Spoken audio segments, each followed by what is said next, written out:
Hello दोस्तों, मैं हूं सूरज और आप सब देख रहे हैं सूरज सरप्राइज। तो दोस्तों, आजकल भोजपुरी के माने जाने एक्टर और भोजपुरी के पावर स्टार कहे जाने वाले पवन सिंह, जी हाँ दोस्तों, पवन सिंह का एक फोटो वायरल हो रहा है जिसमें उनका फोटो उनकी बीबी ज्योति सिंह के साथ में दिखाया जा रहा है। दोस्तों, आप सबको तो पता ही है कि ज्योति सिंह को मरे हुए न जाने कितने साल हो गए, लेकिन ये फोटो जो वायरल हो रहा है, फिलहाल में वायरल हो रहा है। आखिर ये फोटो वायरल होने का राज क्या है?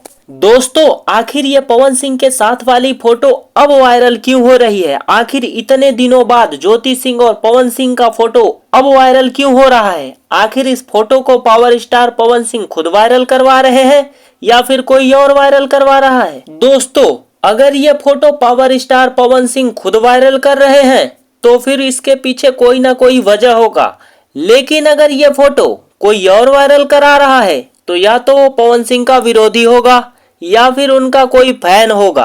दोस्तों, इस फोटो के वायरल होने के बाद इस फोटो के बारे में पावर स्टार पवन सिंह का क्या कहना है, आइए जानते हैं। दोस्तों, इस फोटो के वायरल होने के बाद पवन सिंह का कहना यह है कि किसी के बीती हुई बातों को बार बार रिपीट करवाना या उसके बारे में बार बार बताना, यह उस व्यक्ति को पीड़ित करना या उसे टार्चर करने के बराबर है। दोस्तों, आप सबको तो पता ही है कि ज्योति सिंह पवन सिंह की क्या थी, पावर स्टार पवन सिंह की पत्नी थी ज्योति सिंह। दोस्तों, आप सब इस बात को तो जानते ही हैं कि ज्योति सिंह के मरने के बाद पवन सिंह कुछ दिन तक सोशल मीडिया से काफी दूर हो गए थे।